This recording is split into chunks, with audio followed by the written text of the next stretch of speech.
I mean, instead of an Aetherite. Maybe. So, first of all, Aetherites are incredibly expensive to maintain, so they require capital. Second of all, there's already an Aetherite here, right?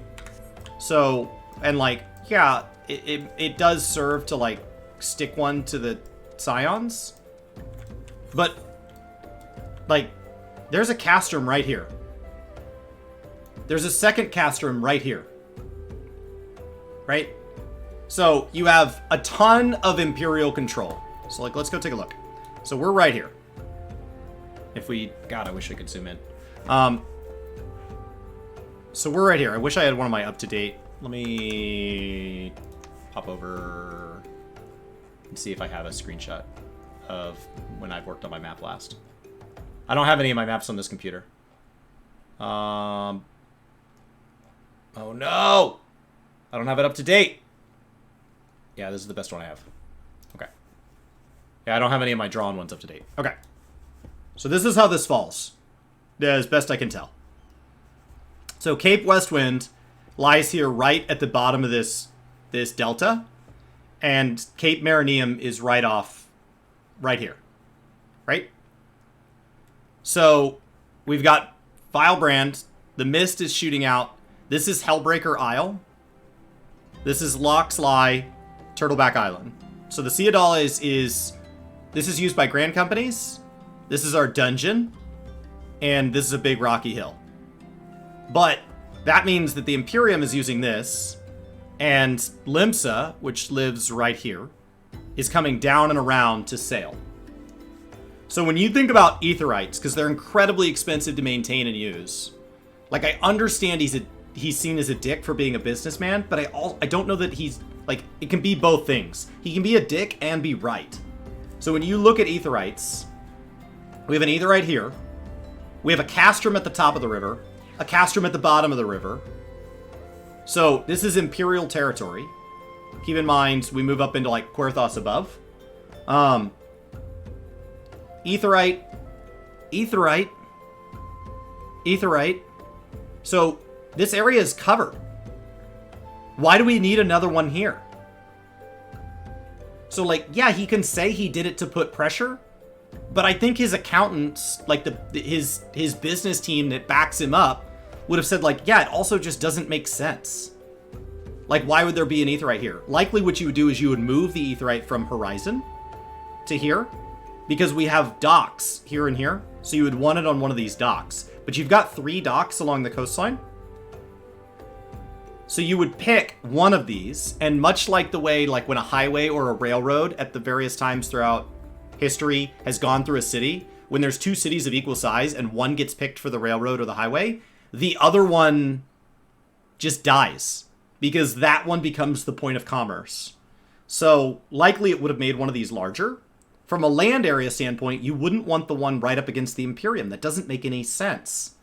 You wouldn't want this one here because it's right off this, it's a mess to get to inland. So you would probably go down here. So, like, they can be mad and he can say, like, yeah, I'm really sticking it to them. But you would probably pick the Silver Bazaar. It services this whole area, feeds into Ul'dah. So, like, he can say that it was him being a dick, and that's fine. But, like, that's just him flexing. If he had some, like, richer person come in and acquire his business interests, it would, and they moved these around, you would move the Aetherite from Horizon down to Silver Bazaar. You have a lighthouse down here, you've got docks ready to go. Like, this is perfectly situated to become a city-state that expands the edge of Ul'dah. And then this area becomes, like, service. So there should never have been an Aetherite here. Ever. The Waking Sands is a terrible location.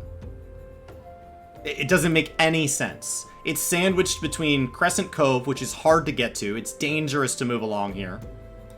And Imperial outposts that service all the way up that whole stretch. Which, keep in mind, castrum, that, like, there's a castrum along this. So, like, this is all Imperial serviced by their submarines, which would go up the Strait of Murthor and around to get back to... It's just a game. This is why I never took the lore seriously before now. Because, like, I can't do it. I can't do it.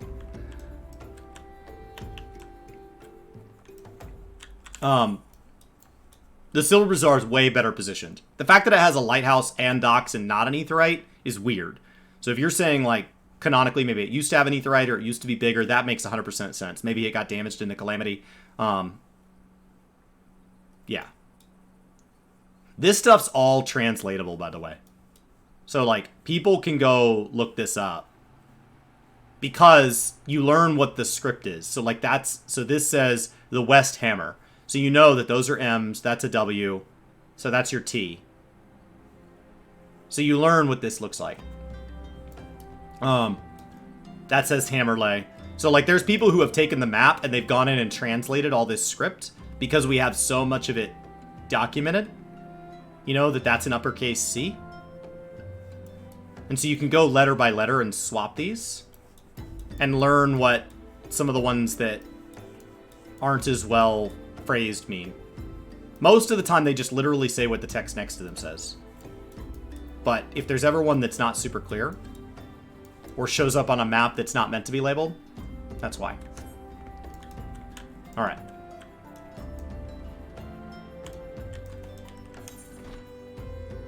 It just... Yeah. The more I'm learning about Aether and everything, the more I'm realizing, like it never would have made sense to have an Aether right here.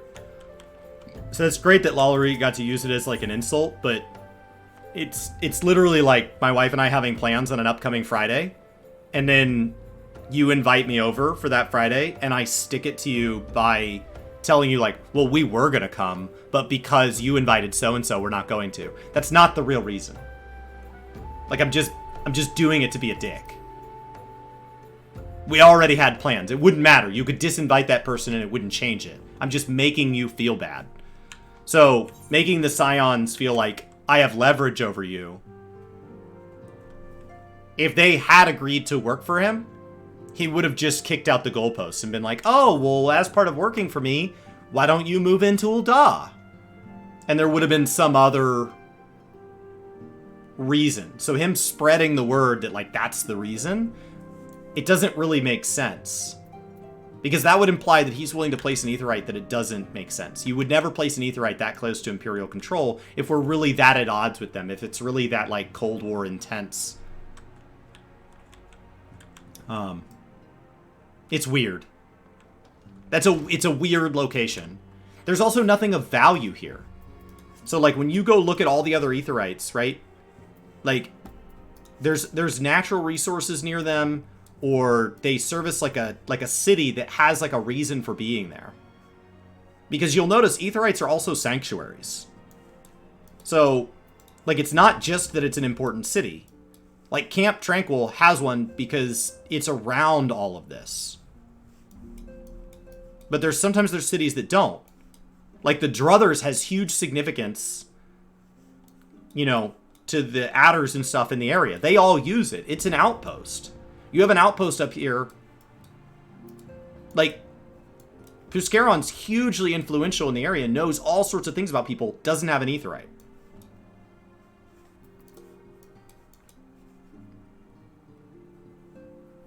Explain the Aetheryte and Ultima Thule. So in Endwalker, things start to mean different things. So Ultima Thule, I don't even have access to Ultima Thule in this character. I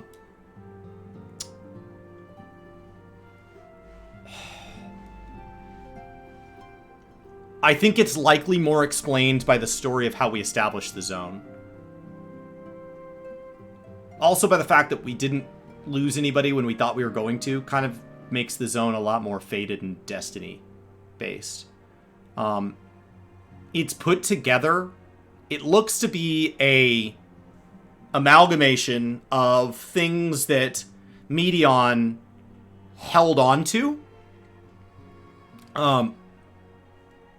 Which implies that even though she feels that... Because she doesn't do it out of hate. There is no hatred, there is no fear. There is only inevitable. So... that doesn't mean that she can't be also nostalgic. Think about her reaction when she sees the flower. So she clearly still has feelings of fondness. So for her to keep things of note, she kept small pieces of various civilizations. Their infrastructure would be along for the ride.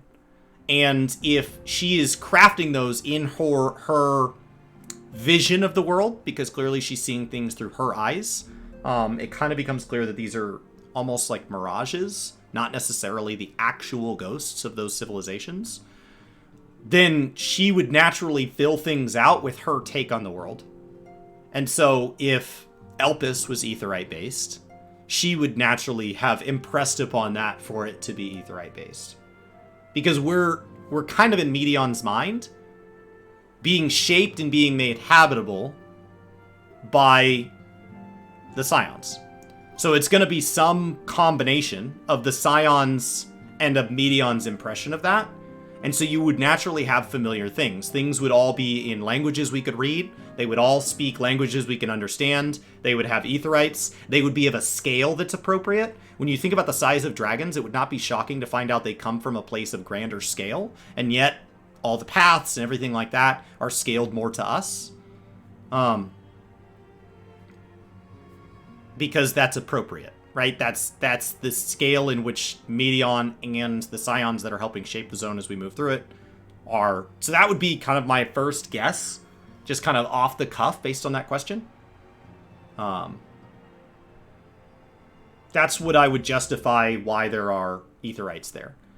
I do think, like, I'd like to know more about the Alligans, and I'm looking forward to getting into expansions where I learn about them, because Allig seems to be the basis of a lot of this technology. And I think that the Aetherites are also acting as like a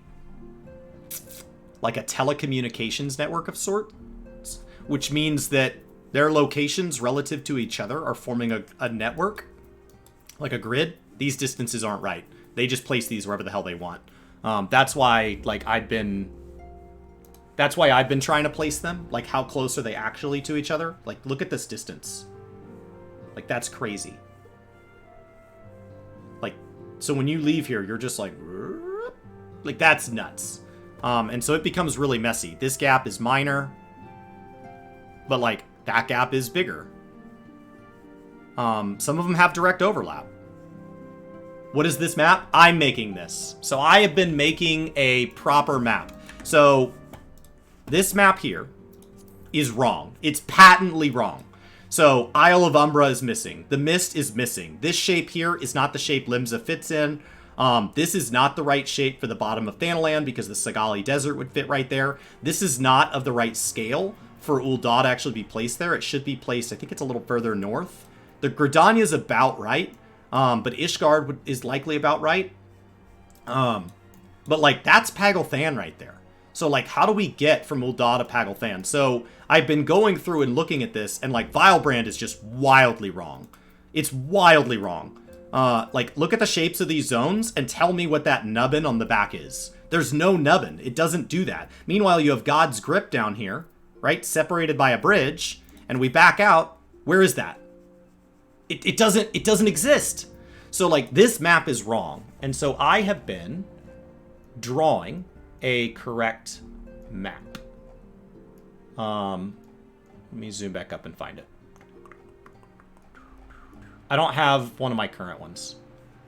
Okay, so here's an example. So this is the actual coastline of Vilebrand. This is why I don't take lore seriously in games, because once I do, there's no undoing it. So here's the actual coastline of Vilebrand, as best as I can tell. This is God's Grip. That's the Mist, the housing zone. That's Costa del Sol. This is the rough outline of Limsa, just as a placeholder. Isle of Umbra. But, like, you can see on the map, I have this overlaid from the actual map. Like, the actual map is just not right. You know, like, this whole southern edge is wrong. And like, that's the map that the leaders had laid out on their table. That's the map that the actual NPCs are using. It's not uncommon in the story for them to say, give me your map, I'll mark the location. Like, we are using this map on a regular basis. This is the commonly distributed world map. This is the MapSco for any of you that remember that crap. So, like, but it's wrong. Like, it's just wrong. It's missing all sorts of information. So, I've been drawing a correct one so that when I start to make videos about all this crap that I'm oddly nerding out about for a game that I never took the lore seriously, if I want to talk about the distance between things, I don't want to use this map. Like, this is a junk map. So if we start to talk about, like, let's say next expansion, we are going to Mercidia, which is about here. For any of you that kind of too. All right. So, here we go. Let's go out to 58 minutes. All right. So this is Vilebrand, right? So that's Limsa, which means Charlayan is right there. And as we look around, imagine next expansion, we find out we're going to Mercidia. Imagine come FanFest, 6 months from now, 7 months from now. Let's say it's November, ballpark. We find out we're going to Mercidia next expansion, or Corvos. Here's Mercidia. This is Thavnair. That's Corvos. If we go there, I want to know what that means. Like, this is the South Sea. The whole globe not being charted makes no sense. It does make sense, though. If you think about the way we move and orient ourselves around the world, it does make sense politically. Think about the political separation as we talk about just Othard to Aldenard. Othard and Aldenard are connected. So this is Othard. Kugane, Doma, and as we move across, because of Garlemald being in the middle, we don't actually end up talking to them. So this, Thavnair ends up being the go-between. It ends up being Switzerland. So that's where Ul'dah is, Gridania, Alamigo, Ishgard, right? So as we move across, Thavnair ends up acting as the go-between. So we don't end up going there, right? So we wouldn't map it that way. So if you go type like, so let's go back to the map real quick. All right. So what ends up happening is you map the known world, the world that you need, right? Like if you get out a map of the state or province you live in, or whatever, like you don't need the whole world. That's ridiculous. It's not useful. And like, yes, most of us use phones now so it can store that data so you can zoom out and get to it, but it's not useful. It has a glow because it has an atmosphere, so there's some weird stuff happening there. That's a different topic. So these here are navigational lines. Now these could be noting ether currents. If they are noting ether currents, then that would explain why these are placed this way. But if you look historically, this map also doesn't follow any projection rules, which, like, projection rules are what we've been following in map making since, like, the 1500s. So, Rumline. All right. So, you would have just mapped your known world. So, these are called rumlines. So, you would have put them on a dexahesimal shape. And they would have been located around what are called windrows. Okay? And so windroses are these locations that everything kind of spreads from. They're these significant locations. They look like this on a map. They look a lot like a compass. Okay? And so what that would have ended up doing long term is you would have placed these locations like this, and they connect to each other. So you have these locations like this. Now, they don't necessarily connect to each other all the time, because if you think about with that circle, when you have two that are on the edge of the circle, they actually shoot right by each other, but they're perfectly parallel because they come out at the set orientations. And so what you end up with is a rumline map. You end up with this, and it's a known world. Okay? So the known world, this is our Eorzea. Picture that. This is Eorzea, which means Mercidia would be south of it, along with the South Sea Isles where the Arcanists come from. The New World is way, way, way off to the side, way out like here. It's really far. And so like land can shoot off the map, but you place these because these are about navigating the world that you navigate it. So this is Africa, India. And so like so they're noting this. Their scale's a little off. So we have the decks, hexadecagon. It just means 16-sided. So you have these 16, right? Hex being 6, deca being 10. You just have these 16 noted circles. There can be just one if it's a limited map, but there's often two. So you have these, and that's what makes it a double. So you have this double hexadecagon, and that's what's meant to note the sphere. And so that is how you place these lines, and that helps people navigate the map. It just helps them when they're lost at sea, pick a direction and go that direction. And that is where these are located. So they form a relationship to each other so that when you are on a line, you know where you would go to that line and turn to a different line. And that, plus the ability to navigate what true north is by the stars, helps you when you're lost out in the middle of the sea, sailing with wind power, helps you not get lost. Okay? It's how you don't get lost. Now, we have ether in this game, and we know about ether, and we can detect ether. So, if these not being placed this way are because ether, then that's fine. That's totally fine. But otherwise, why are they like this? Like, that's a weird shape. And so you notice the lines, these rum lines that come from the wind, they very, very rarely line up. These should connect, but they don't. They don't connect. They just shoot right by each other, which for like an airship or a sea ship is just preposterous. There is no way to navigate from here to Thavnair, which is like a common trade route. That's your kind of spice trade route by sea. That's the reason that the Limpsons said the Sahagin could have the land and they would take the sea, is because they wanted to maintain control of the 5 seas, which is all the way from Charlan, down past the Indigo Deep, down past the Ratano, Sea of Ash, all the way out to Thavnair. Right? That's the plan. So when they say the 5 seas in Limsa, that is likely 1, 2, 3, 4, 5.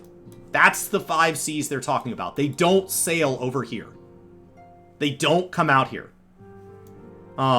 This ends up being managed, and so Thavnair is this go-between point, which is why Thavnair is so wealthy, because they get all this trade coming around here. But how are they navigating?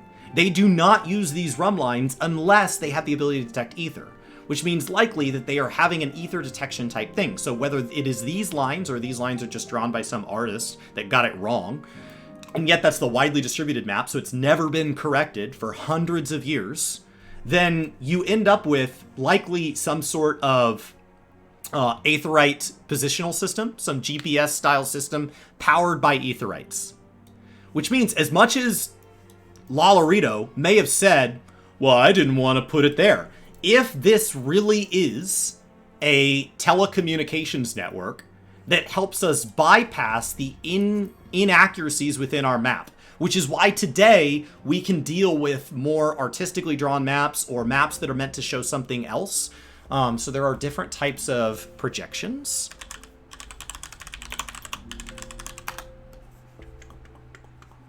Okay.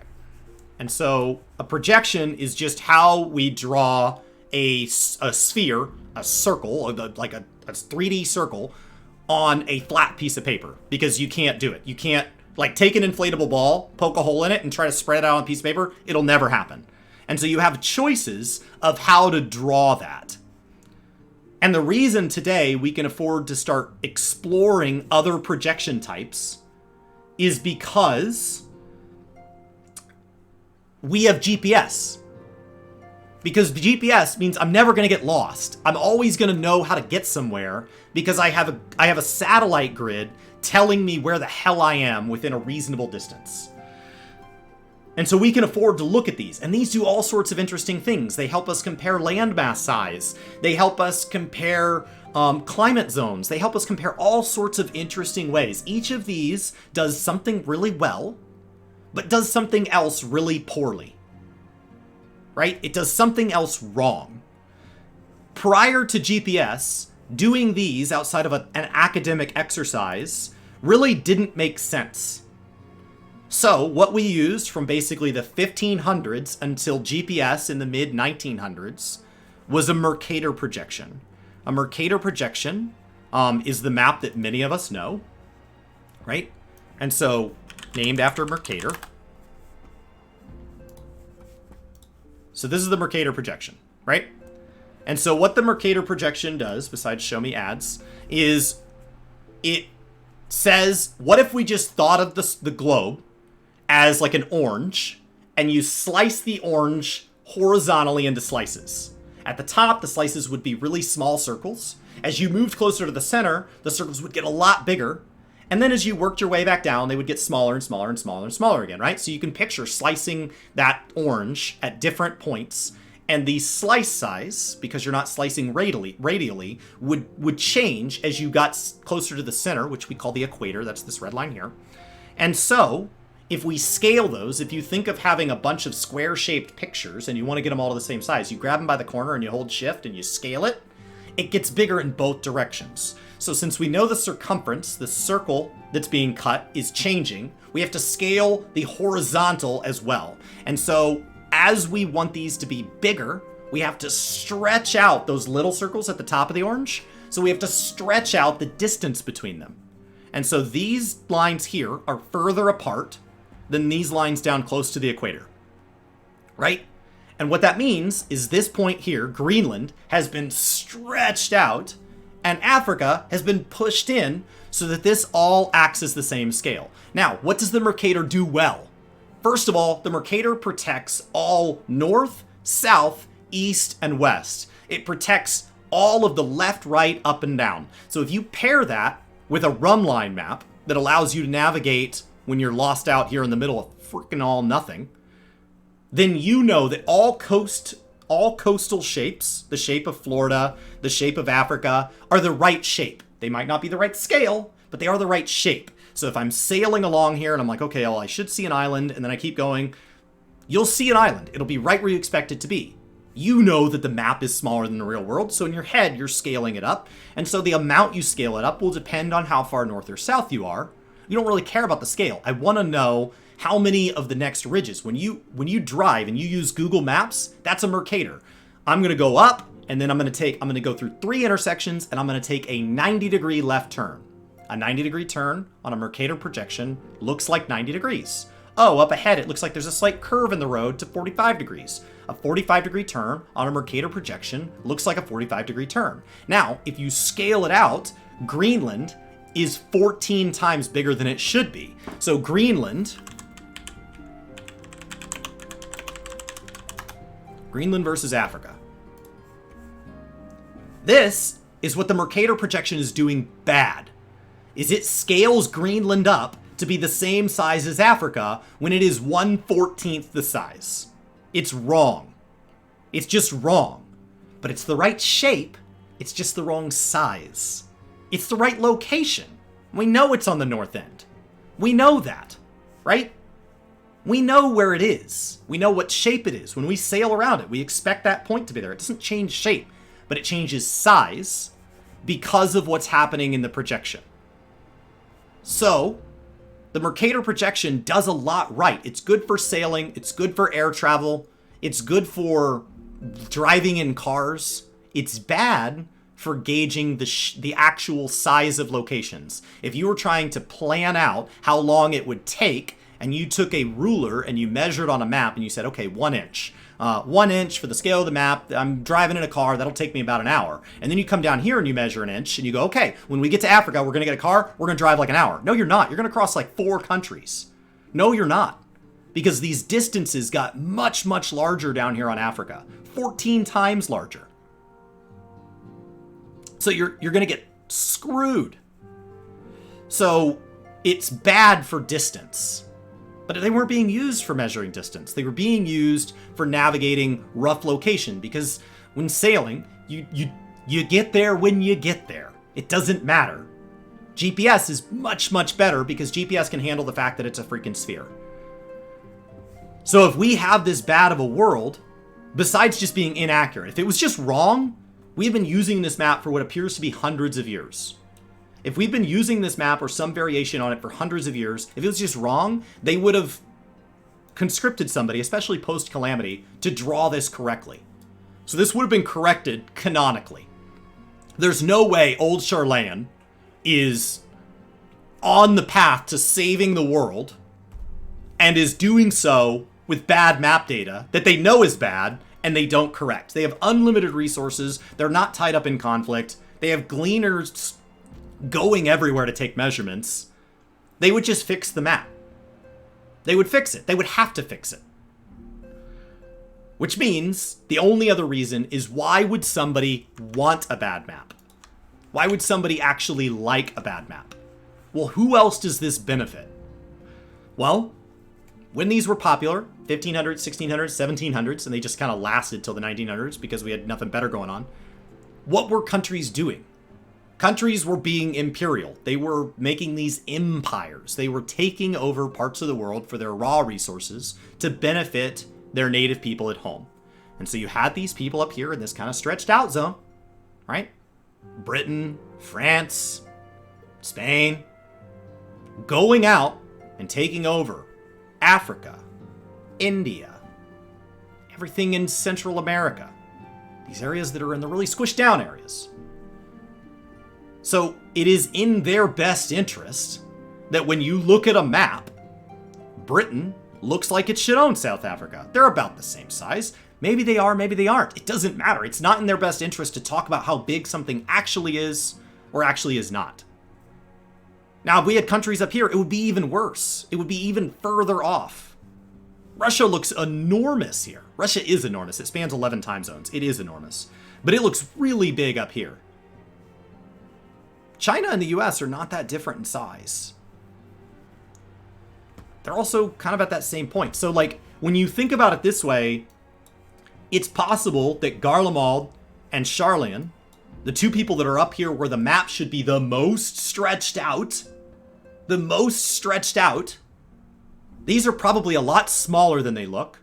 I don't know how to deal with that in my map, so I'm not going to. We're going to treat it as if it's a flat Earth, even though we know it's not, for the purpose of scale. It would be in their best interest that Aldenard, which is known for its wealth of resources, would appear smaller, so that when they look at a map, when their kids are raised in school, they go, oh my god, Garlemald has all this space. Oh my god, they're so powerful. Maybe. It's possible Garlemald's not that much bigger.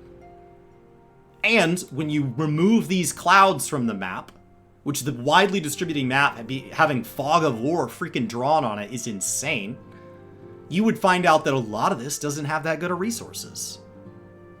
They don't have a bunch of rivers and areas that would result in great natural resources.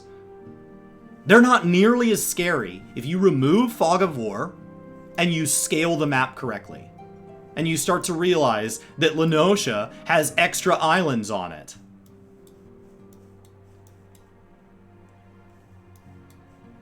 So, this is wrong. It's just patently wrong. And it's got some artistic stuff on it. But it's either lazy, in which case it would be replaced over hundreds of years, or there is somebody who is politically benefiting from having an inaccurate map. Or it's just a game and nothing matters. So that's... I'm drawing a correct map because I want to talk about what these places mean. And if you're going to talk about what these places mean, I think it's important that you... get the scale right. Because otherwise, why does any of this matter? Right? So you end up with these things like, here. Like, think about this. This is the scale that I'm coming up with. So the Sagali Desert is all of this. Goes all the way down to Cape Deadwind. As we move up, Cape Westwind is here. Cape Meridium is here. So this is the Castrum Sentry, I think? No. Castrum Sentry? Castrum Sentry at the top of that river. All the way down to Cape Westwind. That is a huge amount of Imperial coverage on Cinderfoot River. And that's the Battle of Cartno. So they're talking about this Battle of Cartno. Look at how far into Imperial territory that is. And so being able to place maps like this and place dungeons like this, it's hard to picture that. And so when Gridania, early on in MSQ, is like, yeah, we've been flying airships back and forth between Limsa Lominsa and here, and we keep losing them. It's crazy. That's so weird. But then you think about it, and Gridania is getting on their flight, and they're flying over Castrum to get to Limsa. Yeah, you're gonna lose some airships. Of course you're gonna lose some airships. What are you thinking? Why would you not come down here and refuel at Ul'dah? And then go over? That doesn't make any sense. But the relationship between Ishgard and Gridania does, because they are just at the foothills. It's right there. By the time you place Ishgard in here, Ishgard's about in the right spot. You literally just dump right down into Gridania. I mean, they are right there. So their relationship makes absolute sense. But Gridania and Limsa's doesn't. So I've been kind of finagling with these to get them in where I want them. I'm doing my best. But I think it gives a lot of interest to, like, where are we going when we're going to Pagelfan? Like, where is it actually? Because I think, like, as an American, we don't get taught that much about, like, other locations in the world. And when you study world history, it doesn't always make a whole lot of sense. But when you think about locations and how things relate to each other and where natural resources were, and you don't view history as a set of singular events, but as a moving, living, breathing thing where a set of circumstances flows into another, that allows you to say, okay, well, what is art history telling us about this time period? What is the political things about this time period? What's going on militarily? What's going on in nature? And all of a sudden you realize people were just living their lives, and they were making the decisions they thought were best for their people at the time. And while with hindsight, we may know who was right and who was wrong, especially when put through the lens of our own modern interpretation of morals and ethics, like, this is a huge portion of that. So the fact that, like, as I'm trying to care about the game, I don't have access to this is what my education tells me to do. Go look at maps, go look at structures. And so when I go look at all of this stuff, right?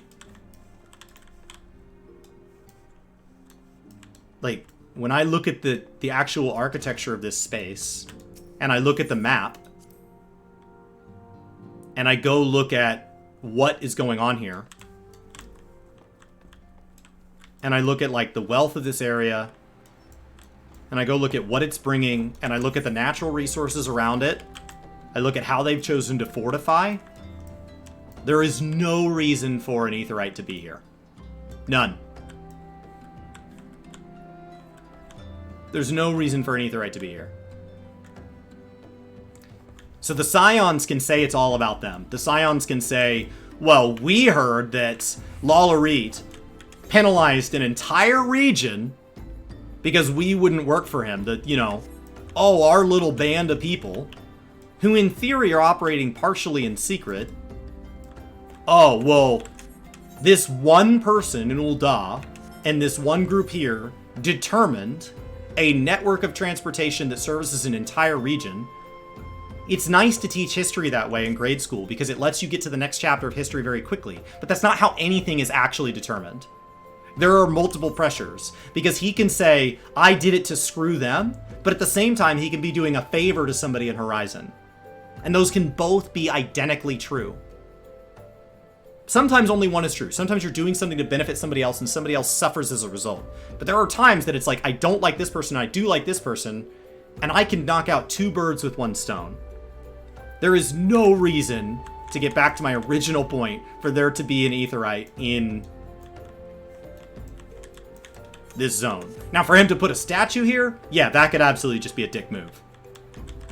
That could just be a dick move. Here's where the Aetherite would go. But there never should have been an Aetherite in Waking Sands. Ever, ever, ever, ever. Shouldn't have happened. Yeah. So.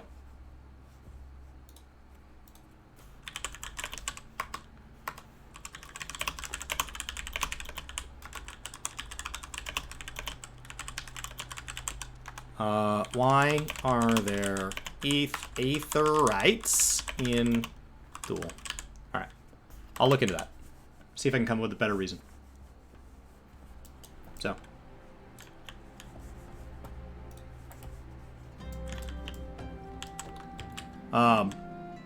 I'd like to make some more. I'd like to make some full-blown videos about these rants. The one I'm finishing up right now is on whether or not Aetheris is tilted. Axial tilt is the amount that a planet is tilted. Right here. Right? So it's obliquity. So the Earth is tilted at 23.4 degrees. And actually, if you look back over history, if you look at like the dinosaurs, it used to be more tilted, and it's slowly becoming less tilted. So if you push this out to like the scale of time where we're talking about like heat death of the universe, in theory it like self-corrects like a top. It just kind of like wobbles itself to perfection. So the equator is determined by our orbital path, which is also not perfectly circle. Or equator is here. So north-south is our magnetic.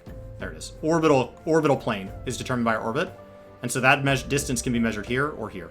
So equator is just literally the perpendicular line from our north-south. And so it spins. And it's just the center of those cuts on the orange. But is Aetheris tilted or not tilted? That's the video I'm working on right now. It's done being filmed and everything. I just need to finish editing it.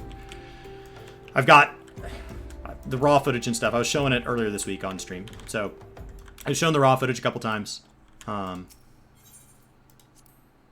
I've got a whole list of other topics I'd like to rant about.